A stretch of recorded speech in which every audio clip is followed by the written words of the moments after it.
Hello viewers, welcome to மூக்குக்கு மனம் நாக்கு ருசி சேனல். நம்ம வந்துட்டு மாங்காய் ஊறுகாய் இப்போ சாப்பிட்ணுன்னு நினச்சா அப்பத்துக்கப்போ செஞ்சு சாப்பிட்லாங்க. இன்ஸ்டன்ட் மாங்காய் ஊறுகாய் பண்ண போகிறோங்க இன்றைக்கி. ரொம்பவும் சுவையாக இருக்கும்.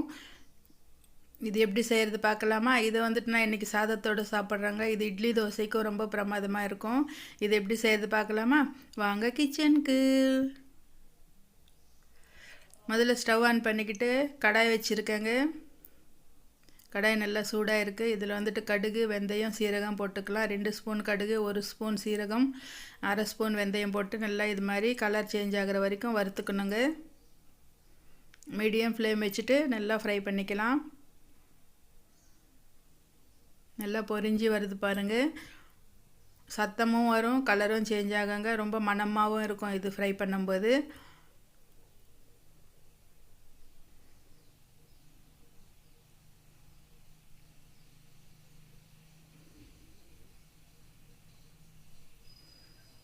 நல்லா ஃப்ரை ஆகிடுச்சுங்க. இது கப்பில் போட்டு ஆற வச்சுக்கலாம். நல்லா ஆறிடுச்சுங்க. இது மிக்ஸி ஜாரில் போட்டுக்கிட்டு நல்லா அரைச்சி எடுத்துகிட்டு வந்துக்கலாம்.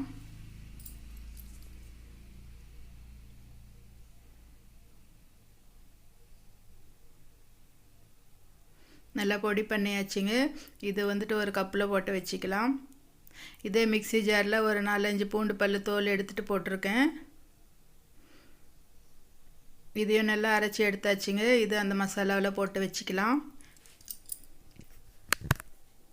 இப்போ வந்துட்டு பவுலில் மாங்காய் துண்டு போட்டிருக்கேங்க. ஒரு பவுல் எடுத்து அதில் ஒரு கப்பு மாங்காய் துண்டு போட்டிருக்கேன். உப்பு போட்டுக்கலாங்க. ஒரு அரை ஸ்பூன் அளவுக்கு உப்பு போட்டிருக்கேன். 1 ஸ்பூன் அளவுக்கு மிளகாத்தூள் போட்டிருக்கேன். இது ஒரு சின்ன மாங்காய் இருந்தாலும் அப்பத்துக்கப்போ செஞ்சு சாப்பிட்லாங்க. ரொம்பவும் நல்லாயிருக்கும். இப்போ நம்ம அரைச்சி வச்சுருக்கிற பவுடரை போட்டுக்கலாம். கடுகு, வெந்தயம், சீரகம் எல்லாத்தையும் போட்டு பூண்டு போட்டு அரைச்சோம் இல்லையா, அதை போட்டு நல்லா கலக்கிக்கலாம்.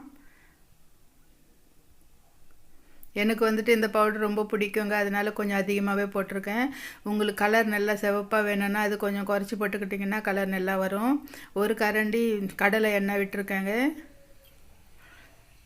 இது வந்துட்டு நம்ம போட்டு கலக்கும்போது அந்த உப்பு போட்டிருக்கோம் இல்லையா, அந்த உப்புக்கு அந்த மாங்காய் வந்துட்டு தண்ணி விடுங்க. தண்ணி விட்டுட்டு கொஞ்ச நேரம் ஒரு 5 நிமிஷம் வச்சோம்னா நல்லா தண்ணி விட்டு நல்லா வரும். இப்போ நமக்கு எண்ணெய் கம்மியாக தான் தெரியும். இன்னும் ஒரு ஸ்பூன் போட்டுக்கலாம் வேணும்னா. இந்த ஊறுகாய்க்கு வந்துட்டு எண்ணெய் கொஞ்சமாக தாங்க பிடிக்கும், ரொம்ப ஒன்றும் தேவையில்லை.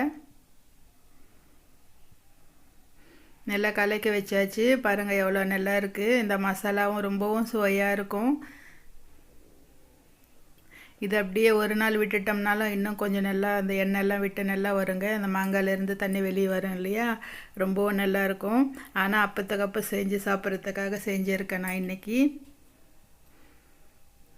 இதை எடுத்து ஒரு கப்பில் போட்டுக்கலாம். இப்போ வந்துட்டு நான் சாதமாக எடுத்துகிட்டு வந்துட்டேன். இந்த சாதத்தில் போட்டு கலக்கி சாப்பிட போகிறேங்க இன்றைக்கி நான். ரொம்பவும் சுவையாக இருக்கும் பாருங்கள். 1 ஸ்பூன் எடுத்து போட்டிருக்கேன். இதுக்கு மசாலாவும் ரொம்ப நல்லா இருக்கும் இல்லையா, அந்த நல்லா இதுவாக இருக்கும். சாப்பிடும்போது நல்லா சாதத்தில் கலக்கி அந்த மணமே தனியாக இருக்குங்க. அந்த சீரகம், வெந்தயம், கடுகு போட்டிருக்கோம் இல்லையா, அதோட மனம் ரொம்பவும் சூப்பராக இருக்கும். இது மாதிரி சுட சுட சாதத்தில் இது மாதிரி சாப்பிட்டுட்டு நம்மளுக்கு காரம் ரொம்ப தெரிஞ்சதுன்னா நெய் விட்டு சாப்பிட்லாங்க. இந்த மாங்காய் துண்டோடு சாப்பிட்ணும். ஒரு வாய் சாதம் எடுக்கும்போது ஒரு மாங்காய் துண்டு இருந்ததுன்னா அதோடு சாப்பிடும்போது ரொம்பவும் நல்லாயிருக்கும். இது சுடு சாதத்துக்கும் நல்லா இருக்குங்க. நல்லா ஆறிப்பான சாதத்துக்கும் நல்லா இருக்குங்க. நம்ம இட்லி தோசைக்கும் நல்லாயிருக்கும். பாருங்கள், பார்க்கும்போது உங்களுக்கே வாயில் தண்ணி வருது இல்லையா? நீங்களும் இதே மாதிரி மாங்காய் கிடைச்சதுன்னா போய் செஞ்சு சாப்பிடுங்க. இப்போ மாங்காய் சீசன் தான் வந்துடுச்சு இல்லைங்களா? ஒரே ஒரு சின்ன காய் இருந்தாலும் இது மாதிரி எடுத்து சாப்பிட்டுக்கலாம். இது மாதிரி செஞ்சு சாப்பிடும்போது நமக்கு அப்பத்துக்கப்போ சாப்பிட்லாங்க. ஓகே வீவர்ஸ், நானும் இதோட என்ஜாய் பண்ணுறேன். நீங்களும் இதே மாதிரி செஞ்சு என்ஜாய் பண்ணுங்கள். நம்ம சேனல் சப்ஸ்கிரைப் பண்ணலன்னா ப்ளீஸ் சப்ஸ்கிரைப் பண்ணிக்கோங்க. லைக் பண்ணுங்கள், உங்கள் ஃப்ரெண்ட்ஸுக்கு ஷேர் பண்ணுங்கள். ஓகே வீவர்ஸ், பாய்.